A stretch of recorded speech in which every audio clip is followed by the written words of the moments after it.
सुनते ही हमारे रोंगटे खड़े हो जाते हैं। ये सिर्फ एक जेल नहीं थी, बल्कि वो बर्बरता थी जहाँ इंसानियत को शर्मसार किया जाता था। ये थी सेलुलर जेल, जहां उन वीर सेनानियों को कैद किया गया था जिन्होंने अंग्रेजी शासन के खिलाफ आवाज उठाई थी। सोचिए, एक ऐसी जगह जहां चारों तरफ केवल समुद्र हो, भागने की कोई उम्मीद न हो और हर दीवार उन चीखों की गवाह हो जो इंसानियत को झकझोर दे। यहाँ लाए गए वीर क्रांतिकारी या तो टूट जाते थे या फिर तिल तिल कर मरने के लिए मजबूर हो जाते थे। क्या आप सोच सकते हैं कि किसी इंसान को इतनी भयानक सजा दी जा सकती है कि वो खुद मौत की भीख मांगे? यहाँ कैदियों को पत्थर तोड़ने का काम दिया जाता, पीने के लिए सूखी घास का पानी दिया जाता और कोल्हू के बैल की तरह नारियल से तेल निकालने पर मजबूर किया जाता था। और क्या आप जानते हैं, टारगेट पूरा न करने पर उनकी पीठ पर ऐसे कोड़े बरसाए जाते थे कि खून से जमीन लाल हो जाती थी। आखिर ऐसा क्या था जिससे अंग्रेजों को इन क्रांतिकारियों से इतना डर लगता था कि उन्हें काला पानी जैसे नरक में भेजना पड़ा? काला पानी की सजा क्या होती है? अंग्रेजों ने इस जेल का निर्माण समुद्र के बीच क्यों करवाया था? साथ ही जानेंगे काला पानी से जुड़ी कई रहस्यमयी घटनाएं, जिसे जानने के बाद आपकी आंखों में भी आंसू आ जाएंगे। आइए जानते हैं उस खौफनाक जेल की कहानी जो आज भी इतिहास के पन्नों पर खून के धब्बे छोड़ गई है। बस दोस्तों, वीडियो स्टार्ट करने से पहले एक छोटा सा लाइक करके चैनल को सब्सक्राइब कर लीजिए, क्योंकि यह वीडियो हमने बड़ी मेहनत से बनाया है। चलिए शुरू करते हैं। काला पानी, ये नाम सुनते ही हमारी आत्मा कांप उठती है। ये सिर्फ एक जेल नहीं थी, बल्कि यातनाओं का एक ऐसा घराना था जहां इंसानियत का हर पैमाना टूट जाता था। भारतीय स्वतंत्रता संग्राम के उन वीर सेनानियों के लिए यह नरक से भी बदतर स्थान था। यह सजा इतनी कठोर थी कि कैदी मौत मांगने लगते थे। आजादी की लड़ाई लड़ने वाले क्रांतिकारियों को तोड़ने के लिए अंग्रेजों ने यह सजा दी। यहाँ लाए गए कैदियों का शरीर हड्डियों का ढांचा मात्र बनकर रह जाता था। जो कैदी जिंदा रहना चाहते थे उन्हें तिल तिल कर मारा जाता था, वहीं जो मरना चाहते थे उन्हें तड़पा तड़पा कर जिंदा रखा जाता था। समुद्र के बीच बनी इस जेल में कैदी मौत से बदतर जीवन जीने के लिए मजबूर थे। आंकड़ों के मुताबिक इस सेलुलर जेल में करीब 80,000 कैदियों को लाया गया था, जिनमें से केवल 30,000 ही वापस अपनी सरजमी पर लौट पाए थे। ये कहानी 1857 की क्रांति के बाद शुरू होती है, जब पहले स्वतंत्रता संग्राम के दौरान भारत अंग्रेजी शासन के खिलाफ पहली बार खुलकर खड़ा हुआ। इस विद्रोह ने ब्रिटिश सरकार को यह एहसास दिलाया कि भारतीयों में बढ़ती एकता और स्वतंत्रता की चाह उनके शासन के लिए सबसे बड़ा खतरा है। अंग्रेजों ने भारत में आजादी के सपने देखने वाले क्रांतिकारियों का हौसला तोड़ने के लिए एक क्रूर योजना बनाई। उन्होंने इन वीरों को एक ऐसी जगह भेजने का फैसला किया जहां से भागना असंभव हो, जहां उन्हें पूरी तरह से तोड़ा जा सके, साथ ही उनकी आवाज को भी दबाया जा सके। और इसके लिए चुना गया अंडमान निकोबार द्वीप समूह के पास वाइपर आइलैंड, जो चारों ओर से समुद्र से घिरा हुआ था, जिससे भागने का कोई रास्ता नहीं था। यहाँ कैदियों को घोर यातनाएं दी जाती थीं, एक पैर में लोहे की बेड़ियां और दिन रात पत्थर तोड़ने का काम। यहाँ की भयानक परिस्थितियों ने इसे आजादी के दीवानों के लिए जीता जागता नरक बना दिया। 1857 की क्रांति के बाद जब अंग्रेजों ने भारत के वीर क्रांतिकारियों को दूर दराज के अंडमान द्वीप भेजने का फैसला किया, 10 मार्च 1858 को 1000 से भी ज्यादा क्रांतिकारियों का पहला जत्था जहाज से अंडमान पहुंचा। जब वे वहां उतरे तो उन्हें एक सुनसान और डरावने द्वीप पर छोड़ दिया गया। चारों ओर घने जंगल थे, जिनमें खतरनाक सांप, जहरीले बिच्छू और मगरमच्छ घूमते थे। इन क्रांतिकारियों को कठिन काम सौंपे गए, घने जंगलों को साफ करना, पत्थर तोड़ना और अंग्रेज अधिकारियों के लिए कमरे बनाना। ये सब उन्हें बिना किसी सुरक्षा और आराम के करना पड़ रहा था। इन कठोर परिस्थितियों में मलेरिया और जहरीले सांपों का आतंक छाया हुआ था। कई क्रांतिकारी इन बीमारियों और खतरों से अपनी जान गंवा बैठे। उनके पास न दवा थी, न मदद और न ही जीने की कोई अच्छी सुविधा। फिर भी इन वीरों ने हार नहीं मानी। उनकी कुर्बानियों ने हमें आजादी का असली मतलब समझाया।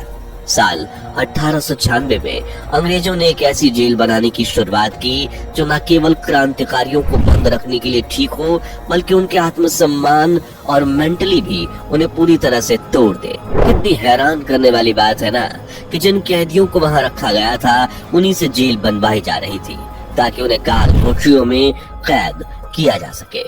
काला पानी जेल के स्ट्रक्चर की बात करें तो यह जेल 7 शाखाओं में फैली हुई थी जो एक सेंट्रल टावर से जुड़ी थी। इसमें कुल 696 कोठरियां थीं और हर कोठरी इतनी छोटी थी कि उसमें केवल एक ही कैदी रह सकता था। हर कैदी को समाज और अन्य कैदियों से पूरी तरह अलग थलग रखा गया। खिड़की से दूर दूर तक केवल समुद्र का भयानक दृश्य दिखता था जो कैदियों को भागने की कोशिश से पहले ही उदास कर देता था।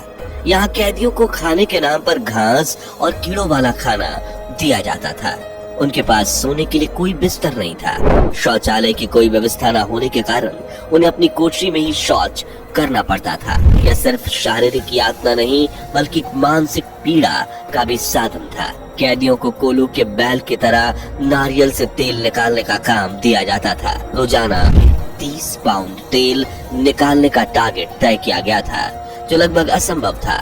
अगर कोई कैदी यह काम करने में असफल रहता तो उसे बेरहमी से कोड़े मारे जाते। इसके अलावा उन्हें रस्सियां बनाने, पत्थर तोड़ने और कालीन बुनने जैसे कठिन काम सौंपे जाते थे। भूख और थकान से परेशान कैदियों को कई बार दीवार के सहारे हथकड़ियों से खड़ा किया जाता था। विरोध करने पर उन्हें कोठरी में बंद कर दिया जाता जहां न रोशनी होती न हवा। इन कठोर परिस्थितियों में कई कैदियों ने आत्महत्या कर ली। इसका प्रमाण स्वतंत्रता सेनानी इंदु भूषण राय भी है जिन्होंने इन यातनाओं से तंग आकर फांसी लगा ली थी। अंग्रेजों के इन अमानवीय अत्याचारों ने कैदियों को तोड़कर रख दिया था। मार्च 1868 में अंडमान की सेलुलर जेल से 238 कैदियों ने आजादी की चाह में भागने की कोशिश की, लेकिन अप्रैल तक सभी पकड़े गए। इनमें से एक कैदी ने आत्महत्या कर ली और जेल अधिकारी वॉकर ने 87 कैदियों को फांसी की सजा दे दी। जब यह खबर कलकत्ता पहुंची तो काउंसिल के अध्यक्ष जेपी ग्रांट ने इस क्रूर फैसले पर दुख जताते हुए कहा कि फांसी के दिए गए कारण बिल्कुल भी एक्सेप्ट नहीं किए जा सकते, लेकिन वॉकर अपने पद और सत्ता का इस्तेमाल करते हुए सजा से बच गया। हालांकि कैदियों की जिद और साहस कम नहीं हुई। 26 मार्च 1872 को 2 कैदी महताब और चेतन जेल से भाग निकले और उन्होंने अपनी बनाई नाव से बंगाल की खाड़ी में 750 मील की यात्रा की। ब्रिटिश जहाज के अमले को उन्होंने यह कहकर धोखा दिया कि वे मछुआरे हैं। लंदन पहुंचकर उन्हें खाना और बिस्तर दिया गया, लेकिन धोखे से उनकी तस्वीरें खींचकर भारत सरकार को भेज दी गई। जल्द ही दोनों को फिर से पकड़ा गया और बेड़ियों में बांधकर भारत भेज दिया गया। 19वीं सदी के अंत तक स्वतंत्रता आंदोलन तेज हो गया।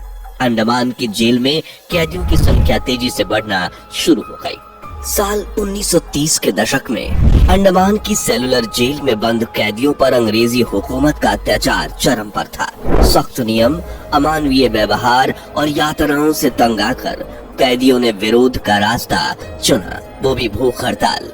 साल 1933 में कैदियों की भूख हड़ताल ने जेल प्रशासन को हिला दिया। 33 क्रांतिकारियों ने इस हड़ताल में हिस्सा लिया। इनमें भगत सिंह के साथी महावीर सिंह, किशोर नामदास और मोहित मोइत्रा जैसे वीर शामिल थे। अंग्रेज सरकार ने हड़ताल को तोड़ने के लिए जबरदस्ती खाना खिलाने का आदेश दिया, लेकिन ये जबरदस्ती उनकी मौत का कारण बन गई। कैदियों को जबरन दूध पिलाने की कोशिश में दूध उनके फेफड़े में चला गया, जिससे उन्हें निमोनिया हो गया और तीनों की मौत हो गई। जिसके बाद उनकी लाशों को पत्थरों से बांधकर समंदर में फेंक दिया गया। यह घटना अंग्रेजों की क्रूरता और हमारे वीर स्वतंत्रता सेनानियों की अटूट हिम्मत की मिसाल है। इस जेल में भारत के कई प्रसिद्ध स्वतंत्रता सेनानी बंद थे, जिनमें बटुकेश्वर दत्त, विनायक दामोदर सावरकर और मौलाना अब्दुल रहीम शामिल थे।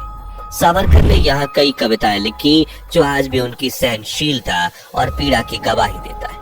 साल 1911 से 1921 के दौरान विनायक दामोदर सावरकर ने सेलुलर जेल में बिताए दिनों को मौत के मुंह में होने जैसा बताया। कट्टर जेलर डेविड बेरी, जिसे पोर्ट ब्लेयर का भगवान कहा जाता था, इसने जेल को यातनाओं का अड्डा बना दिया। सावरकर को 3 साल तक यह भी पता नहीं चला कि उनके बड़े भाई भी उसी जेल में थे। कैदियों पर तेल की चक्की चलाने, पत्थर तोड़ने और भूखे रहने जैसी अमानवीय सजा दी जाती थी। कैदी सुशील दासगुप्ता के बेटे ने बताया कि उनके पिता चिलचिलाती धूप में काम करते हुए खून से लथपथ हो जाते, शौच जाने तक के लिए घर में इंतजार करना पड़ता। बंदी इंदु भूषण राय ने तेल की चक्की की यातनाओं से तंग आकर आत्महत्या कर ली। उल्लासकर दत्त को इतनी यातनाएं दी गई कि वो पागल हो गए और 14 साल तक एक पागल खाने में बंद रहे। वही जेलर और ब्रिटिश अधिकारी रॉस द्वीप पर ऐशो आराम से रहते थे, लेकिन उनके लिए स्विमिंग पूल, टेनिस कोर्ट और क्लब हाउस जैसी सुविधाएं थी। यह जेल क्रांतिकारियों के लिए जिंदा जहन्नुम थी, जो भारत के स्वतंत्रता संग्राम का एक काला अध्याय बन गई। दूसरे विश्व युद्ध के दौरान जापान ने अंडमान और निकोबार द्वीप समूह पर कब्जा कर लिया था। इस दौरान ब्रिटिश अधिकारियों को ही कैदियों के रूप में रखा गया। बाद में सुभाष चंद्र बोस ने इन द्वीपों को आजाद घोषित किया और इसे भारतीय स्वतंत्रता संग्राम का प्रतीक बना दिया। आज सेलुलर जेल एक राष्ट्रीय स्मारक के रूप में संरक्षित है। यहाँ का संग्रहालय उन अस्त्रों और दस्तावेज को प्रदर्शित करता है जिनसे क्रांतिकारियों पर अत्याचार किए जाते थे। ये जगह हमें याद दिलाती है कि आजादी कितने बलिदानों और संघर्षों के बाद मिली है। काला पानी केवल एक जेल नहीं थी, या उस यातना और बलिदान की कहानी है जिसने भारत को स्वतंत्रता के लिए लड़ने की प्रेरणा दी। यहाँ के हर पत्थर और दीवार में उन वीरों की दास्तान छिपी है जिन्होंने अपनी जान देकर हमें आजादी का तोहफा दिया। यह इतिहास हमें बताता है कि स्वतंत्रता की कीमत कितनी बड़ी होती है और इसे बनाए रखना हमारी सबसे बड़ी जिम्मेदारी है। काला पानी जेल की काली सच्चाई को सुनकर अगर आपकी आंखें भी नम हो गई हैं, तो कमेंट करके बताइए और वीडियो अच्छी लगी हो तो इसे लाइक और शेयर करें। साथ ही हमारे चैनल को सब्सक्राइब